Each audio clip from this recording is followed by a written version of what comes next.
nervous and everything, but you really have control of the thing. So when you want it to end, just say, all right, thank you, and that's it. It's over. When the song is over, you can just, the same thing that goes with cold readings, depending upon who you sing your song, you just change your physicality and take a bow. And when you know it's over, they clap every time. And once they clap, you're free.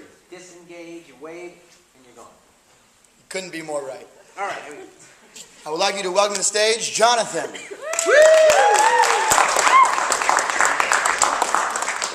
All right. I've got a rap that I wrote for you guys. I wrote it while I was in prison. What? No, I'm just kidding, of course. All right. I was kind of scared, though, before I came up here. You know, I mean, there's a lot of things that are scary out there. I think we can all agree.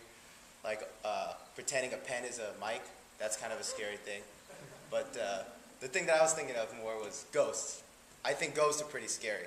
Not because, you know, the traditional reasons. I don't even know what the thing is about them that's so scary, really. It's just, the thing for me is that I don't know what you're supposed to do with a ghost, right? Like, it's bad. We all know it's a bad thing if you encounter a ghost. But what are you supposed to do exactly? Are you supposed to fight them? Like, fist fight them? Like, I mean, none of your punches are going to land. They've got the advantage. They have, like, supernatural powers. It's not going to go well. I don't know. I'm not a big fan of ghosts for that reason. I mean, if they were cool and just sit down and talk to you, that's one thing, but it seems like there's always ghosts that are trying to swing things around you and move your shit all around. I mean, that's not my kind of thing, but, you know, ghosts, I don't mess with that. Something I can mess with, though, zombies. Zombies I think I can handle, because they're always slow, you know, they have, like, no strength, their bones break if you blow on them, and they're really dumb. I can handle those, but it seems like those are like the old school zombies, you know, like the new zombies, they like have some kind of infectious disease or something that makes them run like 40 miles an hour. They get all cut and stuff. They have like a six-pack and everything. And they're smart. They set up like traps for people. I don't know. I couldn't really handle those zombies. If I was in a zombie movie today, I'd probably just let the zombies eat me, and I'd be like, you know, all buff and stuff, and I'd just handle it like that. That's something, you know, I'm kind of afraid of a few things, though. I need to grow up, you know. Everyone does some growing up at different points in their lives. Me, though, I did it when I was about 2 years old. That's when I became a man. You guys, does anyone here remember Discovery Zone? Okay, good. Then this joke is going to be just for you, then. All right. So, when you're about 2 or 3 years old, around then, your parents take you to the Discovery Zone. And if you guys don't know what Discovery Zone is, then you can just doze off. But the Discovery Zone had this big tube apparatus kind of thing.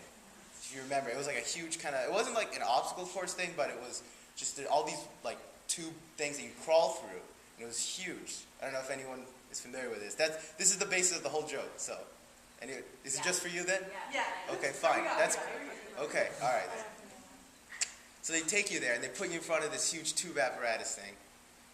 And the way it works was you go in and you come out a man. If you don't come out, you just don't come out. That's how it works. And your mom's always like wanting to keep you back, you know, because it's the maternal instinct in her. You know, she doesn't want to see her son go off.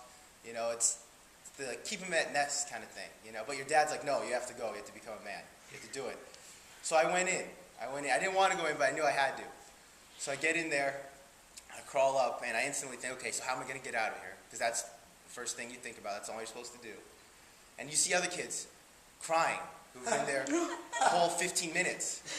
And you're thinking, oh, is that how I'm going to be in 15 minutes? And you go, okay, well, let me compose myself. Okay, there's got to be an exit strategy somewhere here. So you think about it a little bit, and you go, you know, one way, left or right. You don't know your left or right, but you go one way, and then you keep going by there, and you're like, geez, I've been by here at least 4 or 5 times. You start thinking about what it's going to be like living in there the rest of your life. You know, you see yourself with a suit and tie in there, even though you wouldn't have no way of getting it, but that's what happens when you get older. Just get a suit and tie. And then finally, after maybe 30 minutes, I imagine this kind of thing happened every 30 minutes, some kid's mom had to sacrifice her son's manhood by coming in and rescuing everybody out and showing them all the way out. So when this happened, it's kind of like, you know, an angel coming into the tunnels, literally tunnels. And you see her, and then you all line up, and she's like, follow me to freedom. I know the way out. And you all line up, and you go one by one. You come out the tunnels, everyone comes out a man, even the women, because, I mean, that's the way it works. And then you're all kind of on the other side just talking about what it was like when you guys were, you know, on the other side, as we called it. And you see the one kid whose mom had to come in and save everybody. And you knew you couldn't talk to him anymore. You know, he was done. I felt kind of bad for him, you know. I wanted to send him off nicely, you know, because it wasn't going to be an easy life for him. So I just kind of gave him a head nod, and, you know, we never saw him again. But that's how I became the man you see here before you today.